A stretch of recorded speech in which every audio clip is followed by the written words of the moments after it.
Kitab Kejadian bab 42 ayat 1 sampai dengan 38.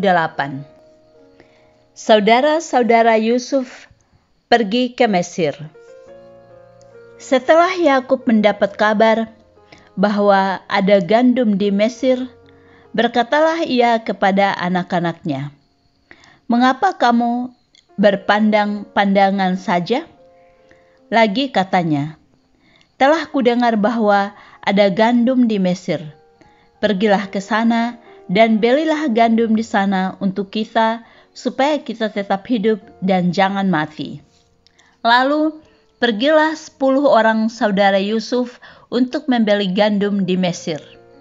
Tetapi Yakub tidak membiarkan Benyamin, adik Yusuf, pergi bersama-sama dengan saudara-saudaranya, sebab pikirnya, jangan-jangan ia ditimpa kecelakaan nanti. Jadi di antara orang yang datang membeli gandum, terdapatlah juga anak-anak Israel, sebab ada kelaparan di tanah Kanaan.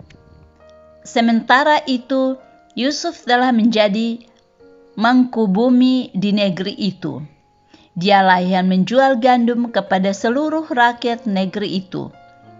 Jadi ketika saudara-saudara Yusuf datang, kepadanya lah mereka menghadap dan sujud dengan mukanya sampai ke tanah.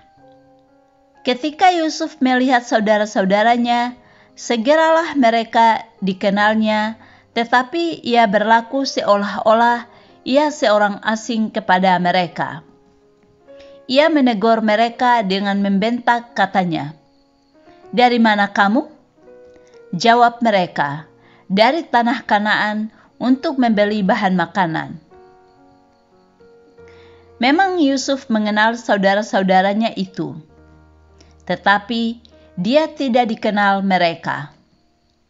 Lalu teringatlah Yusuf akan mimpi-mimpinya tentang mereka.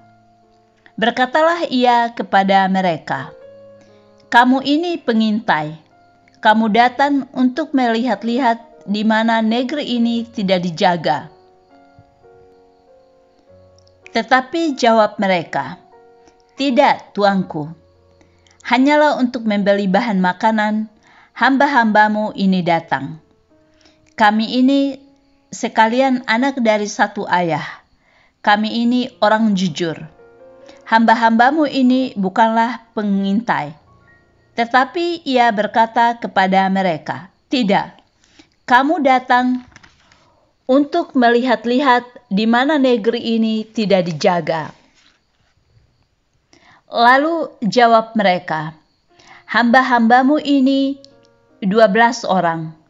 Kami bersaudara, anak dari satu ayah di tanah Kanaan. Tetapi yang bungsu sekarang ada pada ayah kami, dan seorang sudah tidak ada lagi." Lalu kata Yusuf kepada mereka, "Sudahlah, seperti telah kukatakan kepadamu tadi, kamu ini pengintai. Dalam hal ini juga kamu harus diuji demi hidup Firaun. Kamu tidak akan pergi dari sini jika saudaramu yang bungsu itu tidak datang kemari. Suruhlah seorang daripadamu untuk menjemput adikmu itu. Tetapi kamu ini harus tinggal terkurung di sini. Dengan demikian perkataanmu dapat diuji. Apakah benar? Dan jika tidak, demi hidup Firaun, sungguh-sungguhlah kamu ini pengintai." Dan dimasukkannya mereka bersama-sama ke dalam tahanan 3 hari lamanya. Pada hari yang ketiga, berkatalah Yusuf kepada mereka, "Buatlah begini, maka kamu akan tetap hidup. Aku takut akan Allah. Jika kamu orang jujur, biarkanlah dari kamu bersaudara tinggal seorang terkurung dalam rumah tahanan ini. Tetapi pergilah kamu, bawalah gandum untuk meredakan lapar seisi rumahmu. Tetapi saudaramu yang bungsu itu haruslah kamu bawa kepadaku, supaya perkataanmu itu ternyata benar dan kamu jangan mati." Demikianlah diperbuat mereka. Mereka berkata-kata seorang kepada yang lain, Betullah kita menanggung akibat dosa kita terhadap adik kita itu. Bukankah kita melihat bagaimana sesak hatinya ketika ia memohon belas kasihan kepada kita, tetapi kita tidak mendengarkan permohonannya. Inilah sebabnya kesesakan ini menimpa kita." Lalu Ruben menjawab mereka, "Bukankah dahulu kukatakan kepadamu, janganlah kamu berbuat dosa terhadap anak itu, tetapi kamu tidak mendengarkan perkataanku. Sekarang darahnya dituntun daripada kita." Tetapi mereka tidak tahu bahwa Yusuf mengerti perkataan mereka, sebab mereka memakai seorang juru bahasa. Maka Yusuf mengundurkan diri dari mereka, lalu menangis. Kemudian ia kembali kepada mereka dan berkata-kata dengan mereka. Ia mengambil Simeon dari antara mereka, lalu disuruh belenggu di depan mata mereka. Sesudah itu Yusuf memerintahkan bahwa tempat gandum mereka akan diisi dengan gandum dan bahwa uang mereka masing-masing akan dikembalikan ke dalam karungnya, serta bekal mereka di jalan akan diberikan kepada mereka. Demikianlah dilakukan orang kepada mereka itu. Sesudah itu, mereka memuat gandum itu ke atas keledai mereka, lalu berangkat dari situ. Ketika seorang membuka karungnya untuk memberi makan keledainya di tempat bermalam, dilihatnyalah uangnya ada di dalam mulut karungnya.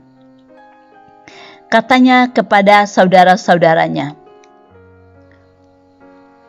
"Uangku dikembalikan. Lihat, ada dalam karungku."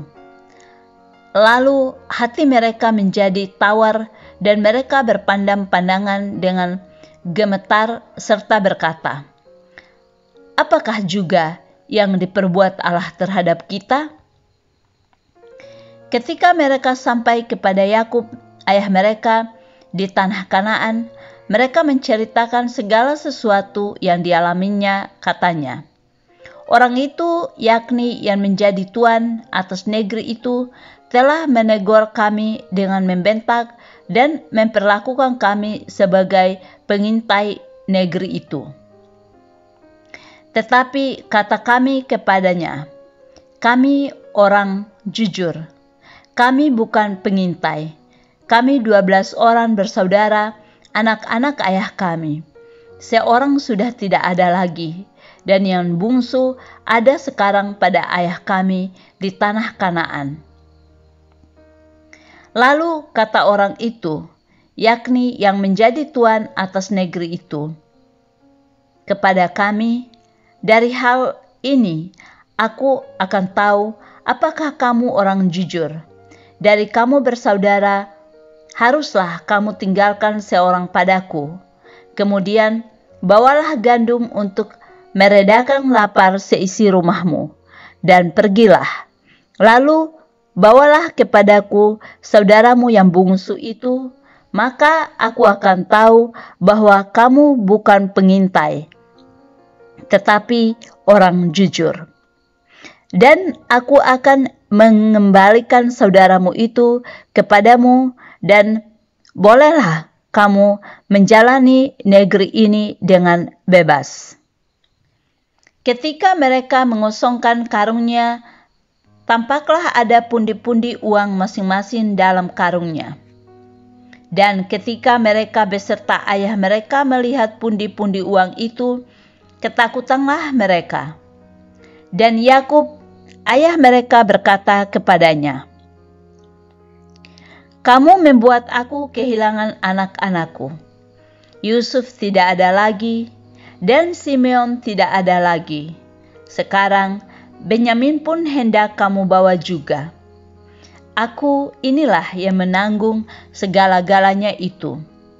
Lalu berkatalah Ruben kepada ayahnya, "Kedua anakku laki-laki boleh engkau bunuh, jika ia tidak kubawa kepadamu. Serahkanlah dia ke dalam tanganku, maka dia akan kubawa kembali kepadamu." Tetapi jawabnya, "Anak